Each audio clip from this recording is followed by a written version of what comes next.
ভালোবাসা নিজের সন্তানের জন্য কোনো একটা উপহার আনা সেটাও একটা আনন্দের বিষয়। কারণ আমার সন্তান অনেকদিন ধরে বায়না করতেছে যে একটা মিলান্তি আনিয়ে দিতাম, আনবানবো করে আনা হয় না। যাই হোক, হঠাৎ করে আমার সন্তানের জন্য নিয়ে আসলাম। হ্যালো বন্ধুরা, আসসালামু আলাইকুম। আশা করি আপনারা সবাই ভালো আছেন। আল্লাহর রহমতে আমরা সবাই ভালো আছি। আমি আমার সন্তানের জন্য উপহারটা আনছি। আমার সন্তানরা তো অনেক খুশি, কারণ ওরা জানে না, ওরা গাড়ি দিয়ে খেলা করতেছে। হঠাৎ করে দেখে যে আমি এটা আনছি, আইনা প্রথম ওদেরকে দেখাই নাই, পরে বোরকা চেঞ্জ করে ওদেরকে দেখানো তো ওরা তো মহা খুশি।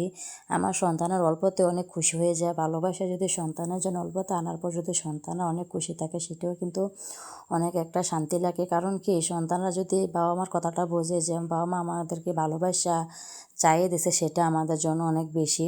আমি আমার সন্তানদেরকে বুঝাইছি, শিখাইছি যে শোনো, যে একটা জিনিস তোমার আব্বু আনক বা আম্মু আনক, যদি ওরা খুশি হয়ে তোমাদেরকে 1 টাকার একটা জিনিস দেখ, তোমরা অনেক খুশি থাকবা, তখন কিন্তু বাবা মার অনেক খুশি হয়ে যায়। সেই মোতাবেক আমার সন্তানরা কথাটা মনে রাখছে, ওরা অনেক খুশি হয়ে যায়। আমি ওদেরকে প্রথমে বলছি সবগুলা খুলে লাও, আজকে তোমার আমি পরীক্ষা নেব, দেখি তুমি পারো কি না।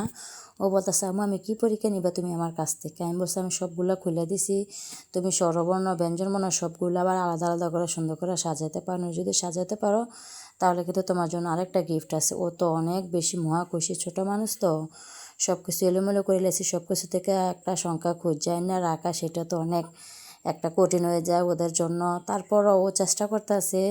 প্রথমে ও স্বরবর্ণগুলো আলাদা করছে, এখন ব্যঞ্জন বর্ণগুলো আবার ও আলাদা করতেছে আর গুছাইতেছে। কারণ যেহেতু প্রথম ওরা আনছে, একটু তো সময় লাগবে এটারে গুছিয়ে সুন্দর করে নিতে। তারপর আমার সন্তানরা কিন্তু চেষ্টা করতেছে, আর আমার বড় ছেলে কিন্তু ফাঁকে ফাঁকে দেখায় দেয়, এটা বসা ওইটা বসা। আমি বলছি তুমিও দেখাইও না, দেখি ও কী অবস্থা, ও পারে কি না। আগে ওটা পরীক্ষা নেবো, তারপরে সে তোমারটা পরীক্ষা নেবো। ওকে ওটাই কিন্তু বন্ধ রাখতাম না, আগে ওটা শেষ করে নে, দেখি ও পারে কি না। সমস্ত ব্যস্ততার মাঝখানে নিজের সন্তানদেরকে একটু সময় দেওয়া, ওরাও কিন্তু অনেক একটা আনন্দ পায়। কারণ ওদের সাথে মাঝে মধ্যে খেলা করা, মাঝে মধ্যে ওদের সাথে কিছু আনন্দ করা, অনেক কিছু শেয়ার করা, তাহলে কিন্তু সন্তানরা অনেক বেশি খুশি হয়, আনন্দ পায় বেশি। কারণ কি, আমরা যদি সারাদিন যদি সংসার নিয়ে ব্যস্ত থাকি, কাজ নিয়ে ব্যস্ত থাকি, তাহলে তো ওদেরকে সময় দিতে পারি না।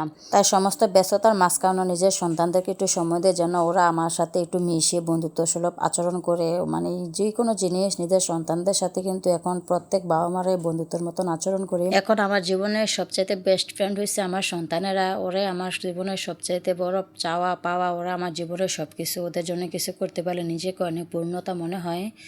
তাই আমার ছেলে তো সারপ্রাইজের কথা শুনে তাড়াতাড়ি করে মিলানতেডি মিলিয়ে নিতে আসে যে আমার আম্মু আমাকে সারপ্রাইজ দিব। যে কোনো বাচ্চারা সারপ্রাইজের কথা শুনলে কিন্তু অনেক বেশি আনন্দ পায়, যে কি একটা জিনিস আমাকে সারপ্রাইজ দিব। তাড়াতাড়ি করতেছে আর বলতেছে আম্মু আমাকে তুমি কি সারপ্রাইজ দিবা। তো অবশেষে ও আবার ব্যঞ্জনপণ্যগুলো মিলিয়ে লিছে, একসাথে মিলে আমাকে দেখাচ্ছে, দেখো আম্মু আমি অনেক সুন্দর করে মিলানতেডি মিলাইছি। সুফিয়ানের জন্য আনকমন একটা সারপ্রাইজ আছে, যেটা সুফিয়ানে দেখলে অবাক হয়ে যাবে।